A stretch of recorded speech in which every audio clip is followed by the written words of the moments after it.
All right, where'd your name come from? Well, actually, my name came from me being, locked down or whatever, so had this little struggle. And for me, getting locked up is what I used to do. So Zipz is kind of something that I was used to, bagging them up. So that's how I came about, coming with Zipz. Now, where are you from? I'm from Gary, Indiana. What's your opinion of the state of rap music right now in Indiana? I feel we got different type of aspect of people, different type of music. We have different genres, of what people do, how people rap. I mean, it's from scale to 1 to 10, I probably give it about a 7. I salute those guys, and everybody that's doing music, so I can't really complain. We just got our different styles. Give me a tour of the city of Gary for someone that's never been there before. Let's start with the food. Favorite food spot in the city? Oh, let me see. I have to say, Gowdy's on Broadway. Gowdy's on Broadway. What kind of spot is that? It's like basically fish. You can get guy rolls. Things like that. Basically anything. Anything that you want. Different type of foods that you like. So I mean, it's pretty decent. What do you personally get out of there? Me, tilapia. I'm a tilapia guy, most definitely.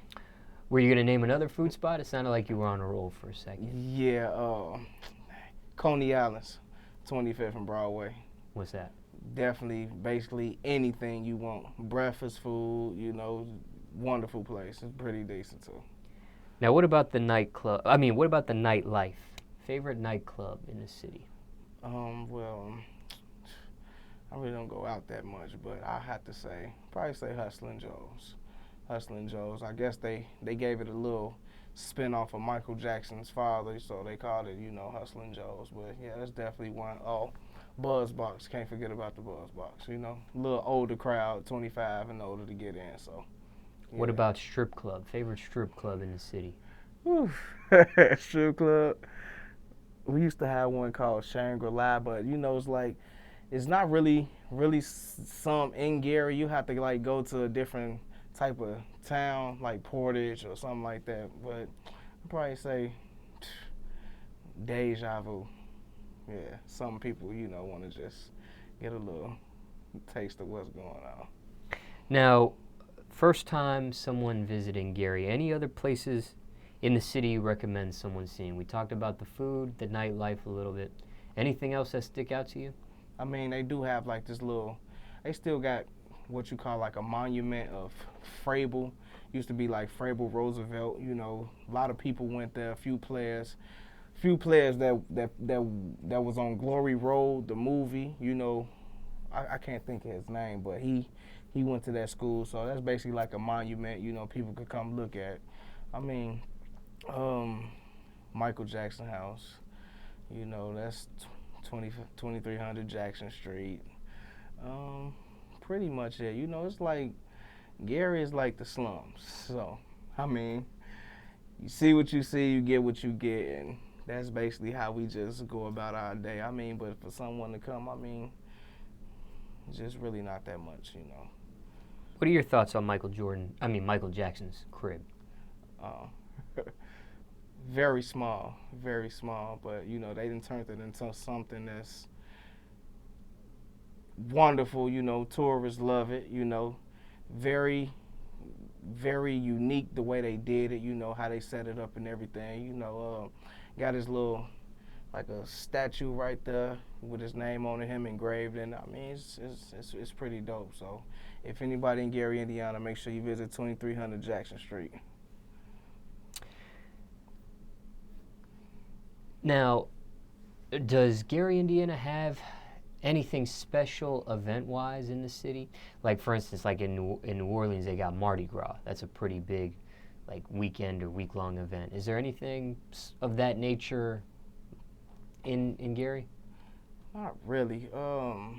They used to have stuff like that, like back in the day, such as like this little fest, 4th of July fest, where they had celebrities come out to perform. I mean, but with all the violence, it's really to a minimum, and we don't, get the fruits of labor, things of that nature that go on. I mean, there's a stereotype for Gary. It's Yeah. a violent city or Yeah. pretty gangster city. Is that stereotype still hold up? Yes, it does. Yes, it does. I mean, the stereotype is basically, you know, you got crime everywhere. So, you know, they just can't stereotype our city like that because it's crime everywhere, you know. So, but, I mean, due to the fact that there's no jobs, people do turn to the streets, you know. So, I mean, that's how basically everything happens, you know, what goes on out there. But, you know, I mean, that's just life. Do you think the stereotype's unfair that Gary gets? A little in between. I mean, it's kinda not. I mean, it's in between. So I mean, but they do over excel. You know what goes on in Gary. It's not that bad. Now, is there any specific lingo somebody might hear coming to Gary? You know, you got lingo in Chicago, you got lingo in Atlanta. Oh yeah, you know, certain words and just phrases. basically on my mama. I swear to God. I mean, you know, people slapping stuff on their gangs. I mean, that sort of nature. I mean, you know, just the average. I mean, just the slums, baby. You know, shout out to Gary, Indiana, too, man. So, on my mama, that's a popular phrase out there? Yes. Okay. Yeah, yes. Now, let's take it back a little bit. Yeah. What type of student were you in school? In school, I say up until the 5th grade, I was an honor roll student. And then 6th grade, it just became with the fighting and me and my guys, you know.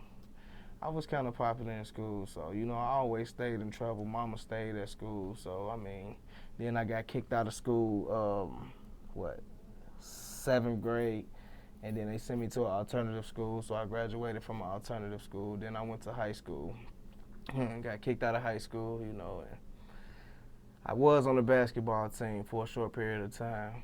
Grades dropped, so you know how that go. I mean, but yeah, I was kind of a bad kid. So, you never finished high school? Yeah, I did get my GED. Jobs you had growing up, if any? I used to have summer jobs, cleaning up for the city, Walmart, McDonald's, Wendy's. I mean,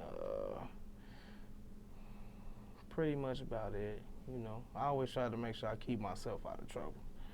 Any crazy customer stories dealing with any of those jobs? Yeah, this one guy did come in off crack or whatever he was on, but he was just so happy. He was just doing all type of stuff, man.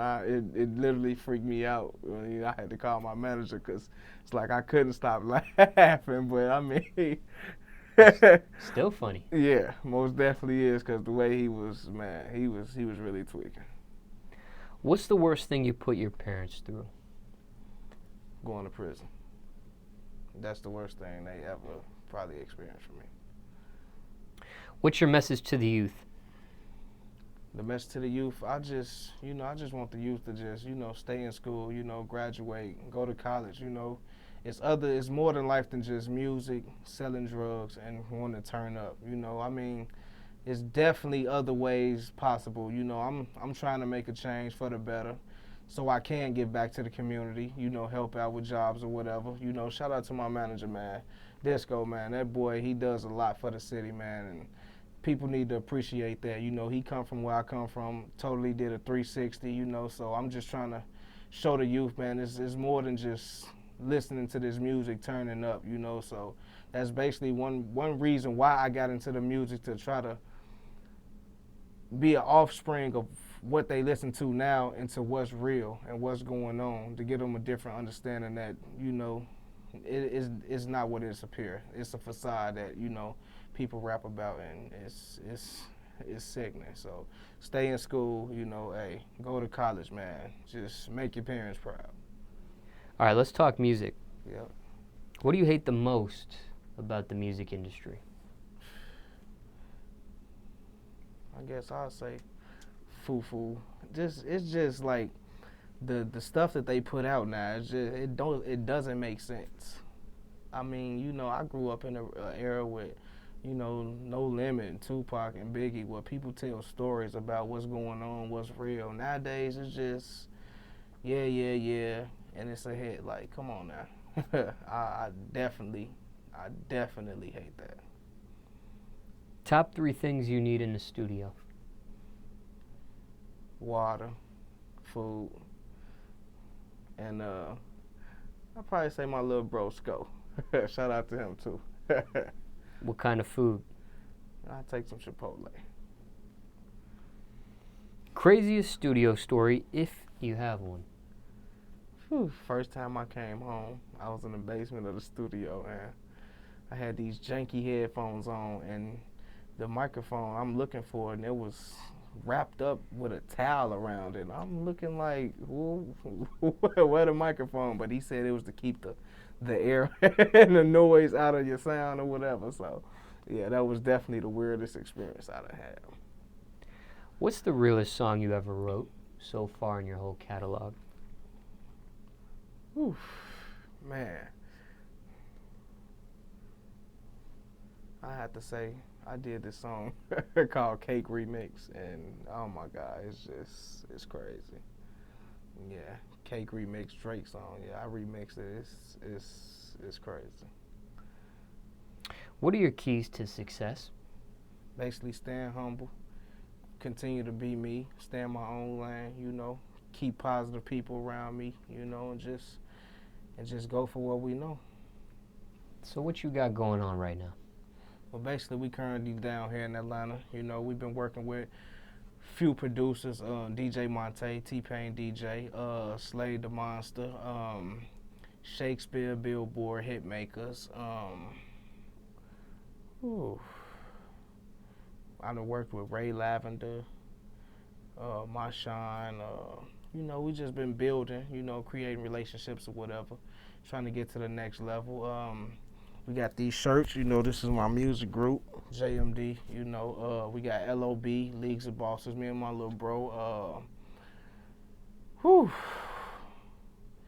got a lot of stuff going on. Griff Gang Films, I mean, a lot going on. You know, we just trying to elevate and expand, you know, just more than one thing, trying to build, you know, so we don't want to be stuck in one area when we can just, you know, expand up. So